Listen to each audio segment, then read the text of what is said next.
आपने सरकार बदली और क्या देखा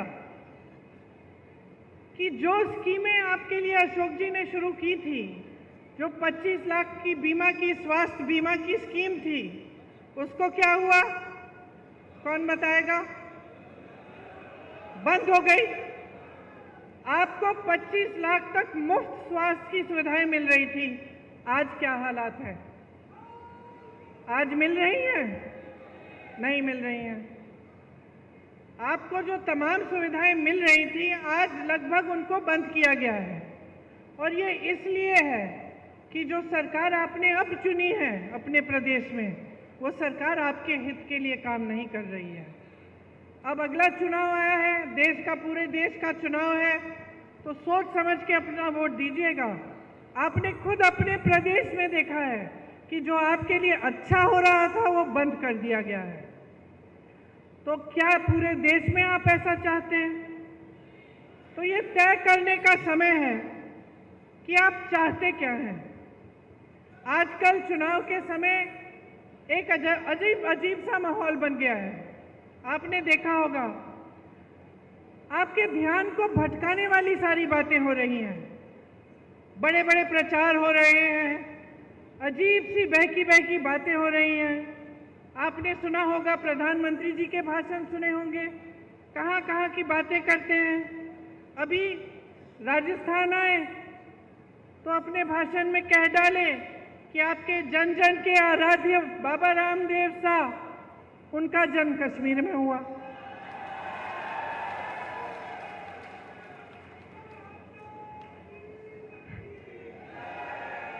कभी वो अपनी झूठी वीरता दिखाते हैं, कभी शेखी मारनी होती है, कभी कबीरदास जी को गोरखनाथ जी से मिलवा लेते हैं अपने भाषण में, कभी गटर से गैस बनाते हैं, कभी बादल में मिसाइल छोड़ देते हैं, कभी मांस मछली की बात करते हैं, कभी ईमेल उस समय की बात करते हैं जब ईमेल था ही नहीं, उस जमाने की बात करते हैं कि मैंने तब ईमेल भेजा।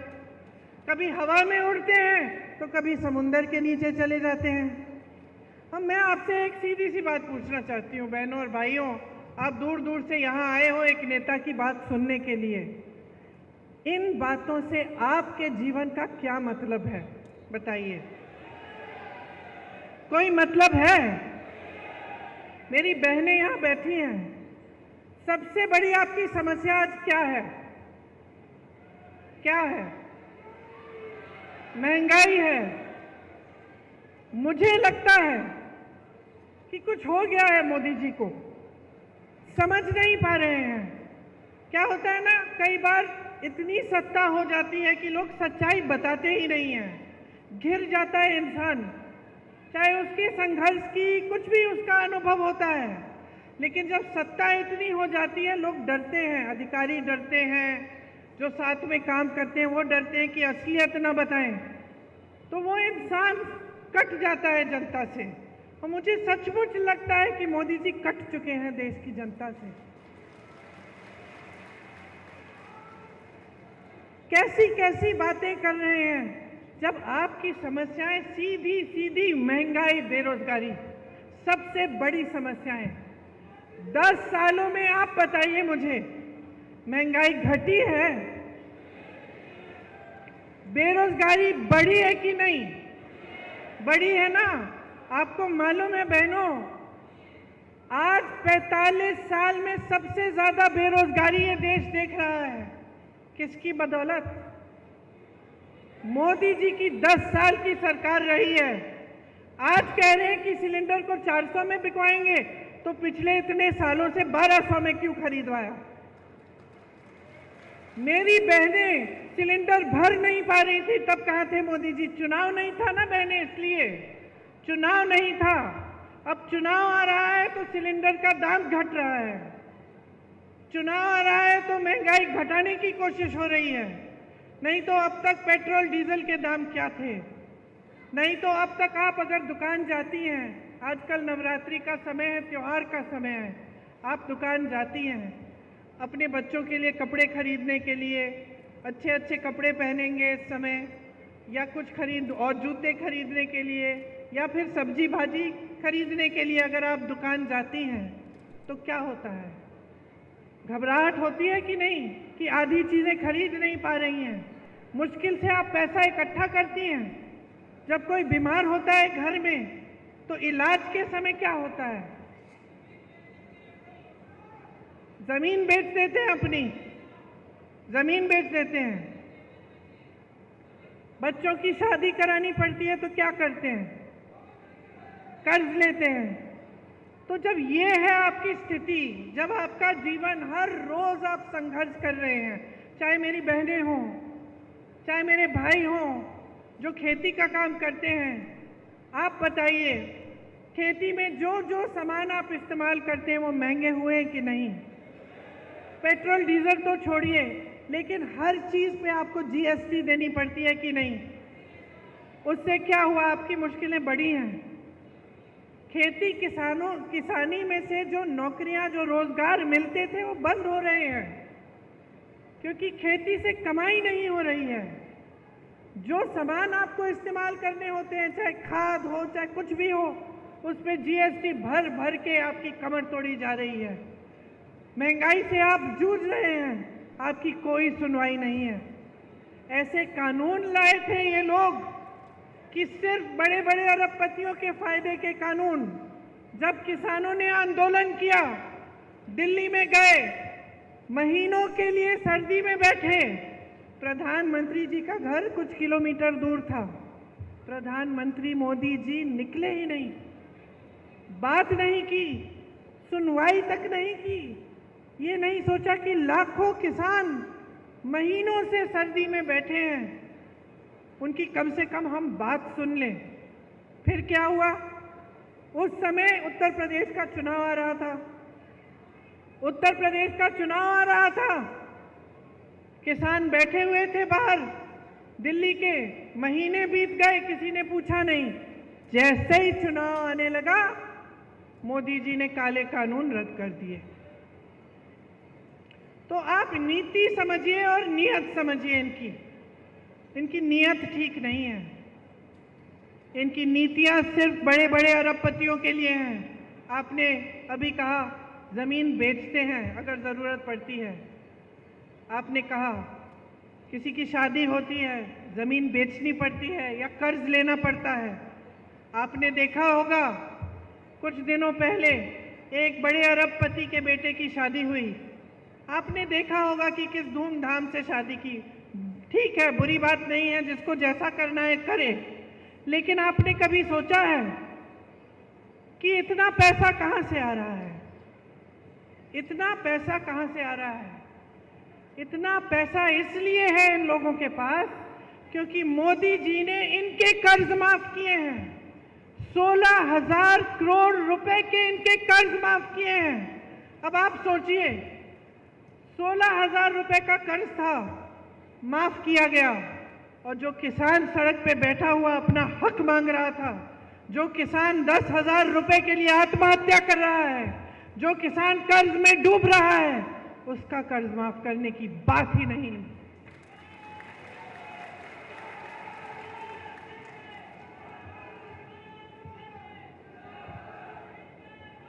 आपको सिर्फ ये दिखाया जाता है पूरी मीडिया में, टीवी पे, आप फोन खोलेंगे तो फोन पे आपको यही दिखाई देता है कि देश आगे बढ़ रहा है, तरक्की हो रही है, सब बहुत खुशहाल है। ये सच्चाई है क्या? जब आप देखते हैं कि बड़े बड़े प्रधानमंत्री, बड़े बड़े राष्ट्रपति आ रहे हैं देश में और G20 जैसे बड़े बड़े इवेंट हो रहे हैं, तो हम भी भारतीय हैं, हमें भी गर्व होता है। ऐसी बात नहीं है, आपको भी गर्व होना चाहिए। ठीक है, अच्छा है, लेकिन क्या इसका मतलब ये है कि इस देश की एक और असलियत नहीं है? इस देश की एक सच्चाई ये है कि इस देश का गरीब रोज सुबह शाम संघर्ष कर रहा है। इस देश की सच्चाई ये है कि आप जो यहाँ बैठे हैं, आपकी कहीं कोई सुनवाई नहीं हो रही है इस सरकार में। महंगाई बढ़ती चली जा रही है, बेरोजगारी बढ़ती चली जा रही है, और रोजगार देने के बजाय क्या कर रहे हैं? अग्निवीर जैसी स्कीम ला रहे हैं। राजस्थान ने, उत्तराखंड ने, हरियाणा ने, पंजाब ने, यूपी ने अपने बेटों को अब हमारे सरहद पे भेजा, शहीद होने के लिए भेजा। आज की बात नहीं है, पीढ़ियों से आप भेज रहे हैं। आपके दिलों में देशभक्ति की भावना है, आपके दिलों में देश के लिए प्रेम है। आप कहते हैं कि हमारे बच्चे जाएंगे, रक्षा करेंगे देश की, और आपके बच्चे जैसे ही नौजवान बनते हैं दौड़ लगाना शुरू करते हैं। मैंने आंखों से देखा है। मैं जब गिरफ्तार हुई थी, किसानों का आंदोलन चल रहा था, मैं लखीमपुर खीरी में थी, यूपी में। उस समय कुछ किसानों को एक मोदी जी की सरकार के एक मंत्री ने कुचल दिया था। 6 किसान मर गए थे, शहीद हो गए थे।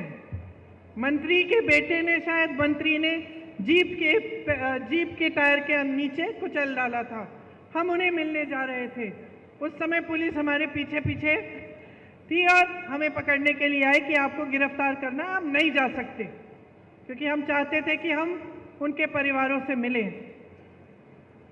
तो सुबह के 3:30 बजे थे, अंधेरा था अभी, और हम एक गांव के बाहर रुके हुए थे कि हम किस तरह से लखीमपुर खीरी पहुंचे पुलिस के बिना, के पकड़े बिना। उस समय मैंने देखा कि 15-20 लड़के, नौजवान एक ग्रुप में दौड़ लगा रहे हैं। तो अचानक मैंने पूछा कि भाई ये क्या है? अभी तो रात हो रही है, सुबह हुई भी नहीं है, सूरज उगा भी नहीं है, ये बच्चे दौड़ लगाने किस लिए निकले हैं? फिर वो रुके, उन्होंने बातचीत की हमसे, पता चला कि सेना के लिए तैयारी कर रहे थे। इतने से थे, अभी तो उनकी उम्र भी नहीं आई थी सेना में भर्ती होने की, लेकिन तैयारी तब से कर रहे थे। क्या उम्मीदें होंगी उनकी, क्या आशाएं होंगी, दिल में कैसी भावना होगी देशभक्ति की, और ये भी भावना कि अपने माता पिता के लिए बड़े होकर हम कमाएंगे, एक स्थायी रोजगार मिलेगा, सेना में हम भर्ती होंगे, हमारे माता पिता को गर्व होगा और हम उनका देखभाल कर पाएंगे। ये भावना ये मोदी जी समझ ही नहीं पा रहे हैं। जो अग्निवीर जैसी स्कीम निकालते हैं वो ये भावना को समझ नहीं सकते। उन्होंने इन सब आशाओं को चूर चूर कर दिया, इन उम्मीदों को खत्म कर दिया। वो समझे नहीं कि सेना में भर्ती होने का मतलब क्या है नौजवानों के लिए और तमाम देश की जनता के लिए, समझ नहीं पाए। अब उन्होंने वही चीज़ चार सालों की कर ली। 4 सालों के लिए कौन करेगा? एक बच्चा आया हमारे पास मुंबई में, मेरे भाई की यात्रा थी, पास आया, रोने लगा। कहा कि आपको मालूम है 2 बार मैं भर्ती हो चुका हूँ, मेरा नाम आ चुका है सूची में, लेकिन हिम्मत नहीं हो रही है दीदी। 5 सालों के लिए हिम्मत नहीं हो रही है कि मैं ये काम करूं। पिताजी भी कह रहे हैं बेटा छोड़ दो, कोई फायदा नहीं है, 5 सालों के लिए तुम जाओगे, क्या पता क्या होगा, स्थायी तुम्हें रोजगार नहीं मिल रहा है, पूरे जीवन के लिए तुम कमा नहीं पाओगे, वापस आओगे तो क्या होगा। तो अब ये स्थिति हो गई है कि रोजगार बनाने के बजाय आप रोजगार घटा रहे हैं। खेती से रोजगार बनता था, आज खेती में कमाई नहीं बची। छोटे छोटे जो कारोबार थे, छोटे बिजनेस थे, जो यहाँ के इतने सारे व्यापारी हैं, आप रोजगार बनाते थे, आज आपकी मुश्किलें बढ़ गई हैं। जीएसटी से, नोटबंदी से, ऐसी नीतियों से जिससे आपकी भी कमर टूट रही है, जिससे आप खुद कमा नहीं पा रहे हैं। तो ये जो सरकार है ये आपके लिए नहीं चल रही है। देखिए, कांग्रेस पार्टी ने इस बार ये बात गहराई से समझी है।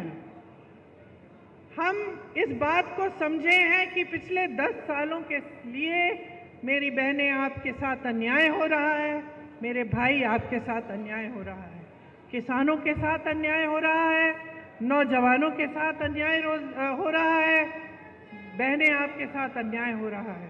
हम इस बात को गहराई से समझ रहे हैं।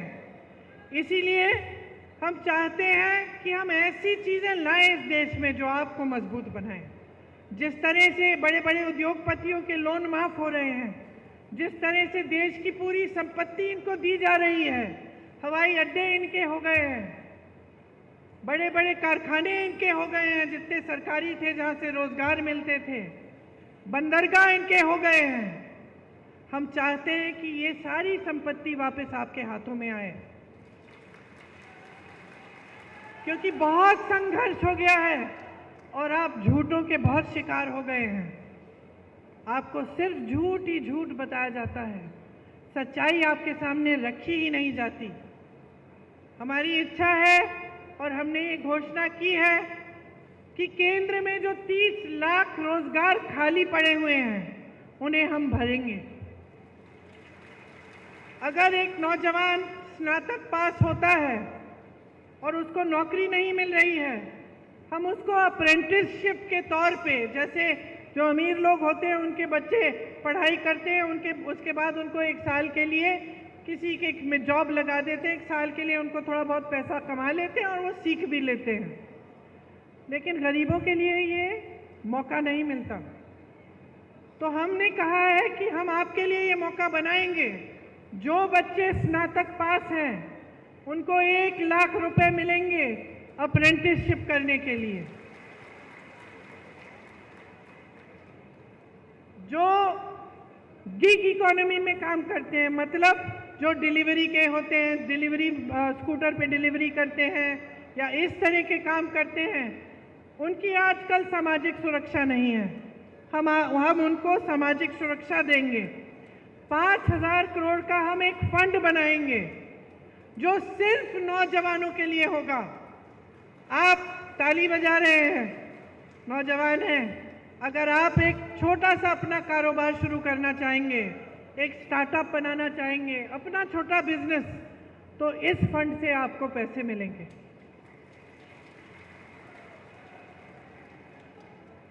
आपको मालूम है पेपर लीक की बड़ी समस्या है। गहलोत जी भी जानते हैं कि राजस्थान में भी पेपर लीक हुए थे और ये एक बड़ी समस्या पूरे देश में है, सिर्फ एक प्रदेश की समस्या नहीं है। और बहुत इसको रुकवाने की कोशिश चाहे कितना भी की होगी गहलोत जी ने, लेकिन फिर भी बार बार ये हो रहा था। और पूरे देश में ये एक सिलसिला बन गया है कि जहाँ जहाँ आप इम्तिहान दे रहे हैं रोजगार के लिए, वो पेपर लीक हो रहे हैं, उनमें घोटाले हो रहे हैं, 20-20 लाख के लिए नौकरियां बिक रही हैं। तो इसको रोकने के लिए हम पूरे देश भर में एक कानून लागू करेंगे और एक सख्त कानून होगा। एक जॉब कैलेंडर निकालेंगे। जॉब कैलेंडर का मतलब कि जिस दिन आपकी नियुक्ति होगी, जिस दिन आपका एग्जाम होगा, जिस दिन एग्जाम का रिजल्ट आएगा, वो पहले से तय करके जॉब कैलेंडर में आपको पता चलेगा। अगर किसी अधिकारी ने या किसी ने बेईमानी करने की कोशिश की, इधर उधर करने की कोशिश की, तो उस पर सख्त कार्रवाई होगी। ये कानून लाएंगे हम चाहते हैं कि आप अपने पैरों पे खड़े हों। बहनों, आपके लिए जो महिला सबसे बड़ी महिला है एक परिवार में, उसके लिए 1 लाख रुपए मिलेंगे सालाना, हर साल, ताकि आप कुछ बचत अपनी कर पाओ, ताकि ये घबराहट ना हो कि बच्चों के लिए कुछ खरीदना है, नई वर्दी खरीदनी है, नए जूते खरीदने हैं, पैसे कहाँ से आएंगे। इसीलिए हम आपको सशक्त बनाने के लिए ये कर रहे हैं। और जितनी भी सरकारी नौकरियां हैं पूरे देश भर में, उनमें से 50% महिलाओं को देंगे। आज सबसे शोषित देश में श्रमिक ही होता है, सबसे ज़्यादा संघर्ष करता है, खास तौर से जो पलायन करके जाते हैं। आपने देखा कोविड के समय किस तरह से अपने गांव-गांव तक पैदल चले, क्या हुआ उनके साथ।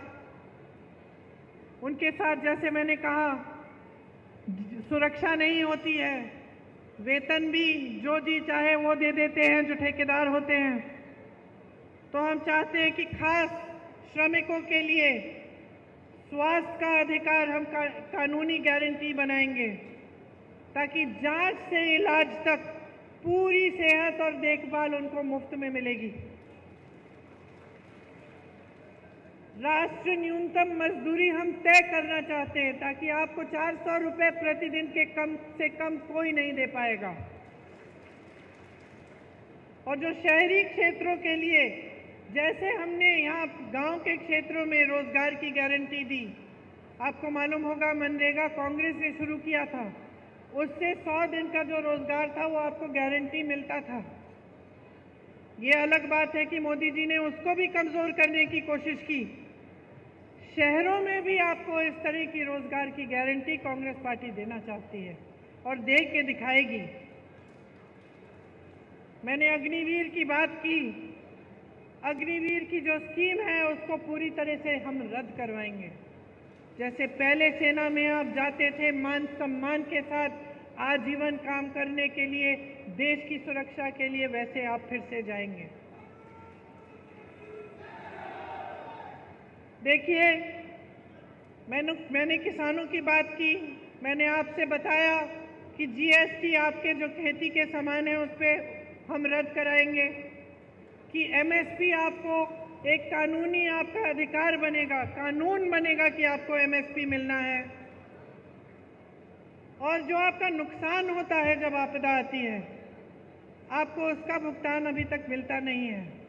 कभी कम मिलता है, कभी टाइम पे नहीं मिलता, कभी आप महीने इंतज़ार करते हैं, साल इंतज़ार करते हैं, नहीं मिलता।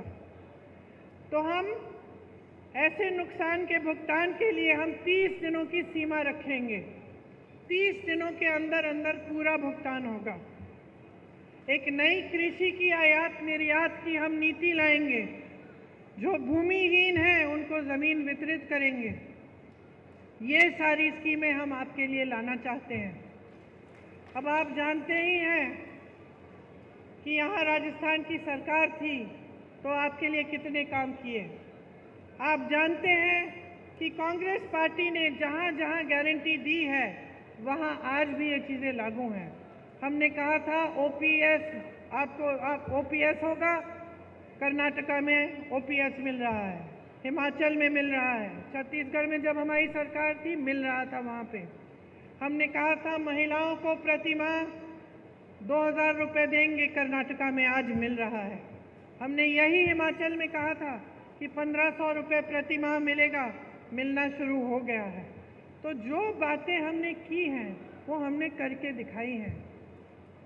खोखली बातें नहीं हैं जैसे मोदी जी आपके सामने करते हैं कि 15 लाख आपके खाते में आ जाएंगे। अभी तक नहीं आए, 10 साल बीत गए हैं। कि 2 करोड़ रोजगार मिलेंगे और 10 सालों में बेरोजगारी इतनी बढ़ गई है कि 45 सालों में इतनी बेरोजगारी नहीं है। तो मोदी जी जो बात करते हैं आपसे वो खोखली बातें हो गई हैं। हो सकता है एक ज़माने में 10 साल पहले जब शुरू में उन्होंने की थी, हो सकता है उनकी भी इच्छा थी कि वो पूरी करेंगे, लेकिन अब वो इच्छा भी नहीं है। अब साफ साफ दिख रहा है कि सच्चाई को मानने के लिए तैयार ही नहीं है, कि इस देश के गरीब के संघर्ष को पहचानने के लिए तैयार नहीं है। भ्रष्टाचार की बातें करते हैं।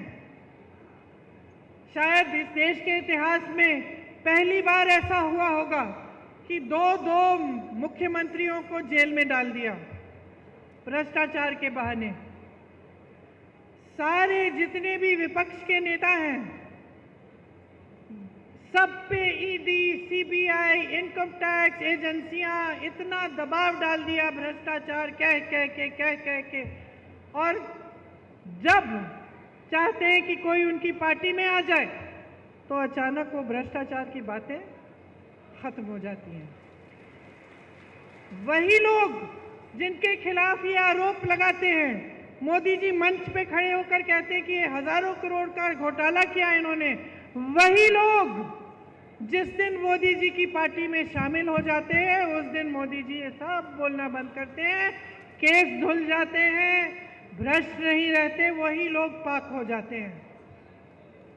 और सबसे बड़ा भ्रष्टाचार इनका क्या है?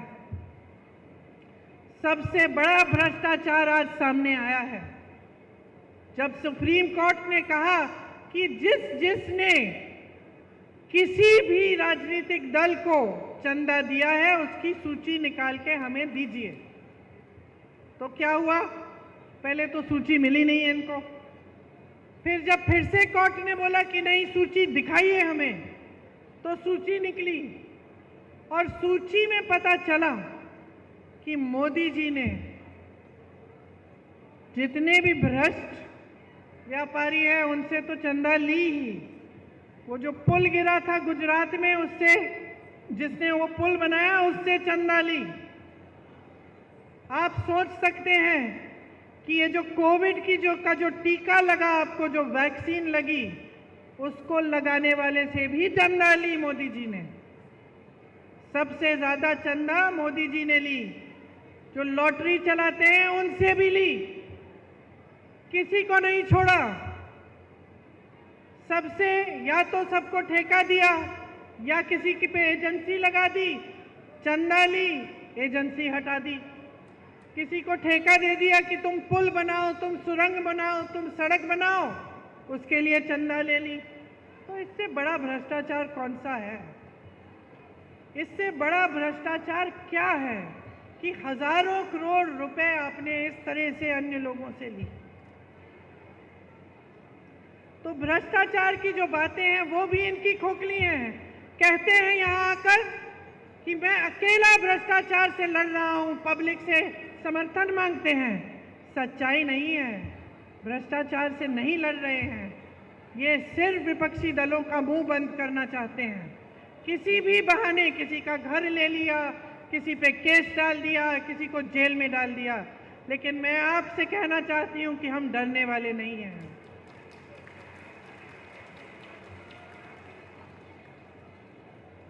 हम डरने वाले नहीं हैं, हम अपने रास्ते से भटकने वाले नहीं हैं। हम आपके लिए लड़ते रहेंगे, आपके लिए काम करते रहेंगे और आपकी सेवा करते रहेंगे। यही हमारा धर्म है और असली धर्म यही होता है। हर नेता का यही धर्म होना चाहिए। धर्म की बहुत बातें सुनते हैं आप, धर्म के नाम पे आपको बहकाया जाता है, लेकिन धर्म के नाम को जो अपनी सत्ता के लिए इस्तेमाल करता है वो धार्मिक नहीं होता है। धार्मिक इंसान वो होता है मेरी बहनें जो सेवा को समझता है, जो अपने पास वाले को, जो भाई बहनों की मदद करता है, जो सच्चाई बोलता है और जो धर्म का इस्तेमाल अपने लिए नहीं लेकिन लोगों की भलाई के लिए करता है। इसीलिए मैं खास आपसे आग्रह करने आई हूं आज कि इनकी बातों में मत पड़िए। बहुत हो चुका है। आपने 10 साल अपना अनुभव देखा है, आपने संघर्ष किया है। इस बार इस चुनाव में आपका वोट किसी एक नेता को नहीं मिलना चाहिए। आपका वोट अपने ही पक्ष में जाना चाहिए। आपका वोट अपने लिए लगना चाहिए, डलना चाहिए। अपने बारे में सोचिए। 10 साल गुजर गए हैं, आपके बच्चे बड़े हो रहे हैं, आप मेहनत से कमा के उनको पढ़ा रहे हैं, लिखा रहे हैं, रोजगार नहीं मिल रहा है, घोटाले हो रहे हैं, खेती में कमाई नहीं हो रही है, महंगाई बढ़ रही है। क्या 5 साल और आप ये चाहते हैं? आप ऐसी सरकार चाहते हैं जो ऊपर से ऐसे दिखे कि आपको सोने का कोई डब्बा दे रहा है, डब्बा खोला तो कुछ खाली है, सब कुछ खाली है, और खूब प्रचार के साथ ये कहा जा रहा है कि आपको दे रहे हैं, दे रहे हैं, दे रहे हैं। इस गलतफहमी में मत पड़िए। अगर आपको दिया होता तो आज ये आपकी परिस्थिति नहीं होती। अगर आपको सचमुच एक सरकार मिली होती जो आपके हित में काम कर रही होती तो आपकी आज ये परिस्थिति नहीं होती कि आप महंगाई से जूझ रहे हैं, कि आप गरीबी के दलदल में फंसे हुए हैं। आपको इस दलदल से निकलना है तो एक ऐसी सरकार लाइए जो आपके लिए काम करे, जो आपको गरीबी से निकाले। आपको मालूम नहीं होगा कि कांग्रेस की सरकार ने करोड़ों लोगों को गरीबी से निकाला और बीजेपी की ये जो सरकार है वापस उनको गरीबी में ढकेला है। तो आप समझिए इन बातों को गहराई से।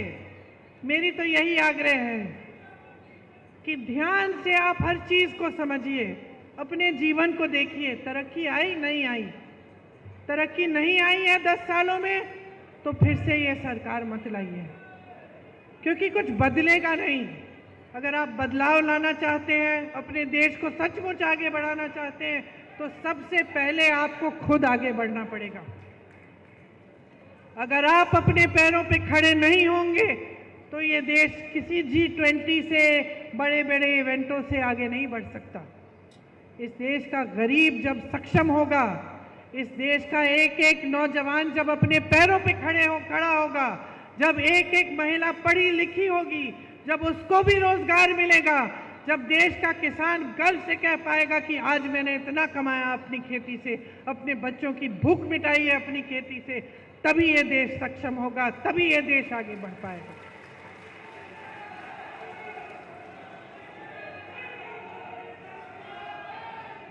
तो जिस दिन चुनाव आएगा उस दिन मैं आपसे पूरी उम्मीद रखती हूं कि आप सोच समझ के अपना वोट डालेंगे। इस बार किसी मोदी सरकार को मत लाइए। ये जो बोलते हैं ना बार बार मोदी सरकार, बंद कर दीजिए इसको। इस बार जनता की सरकार लाइए, अपनी सरकार लाइए।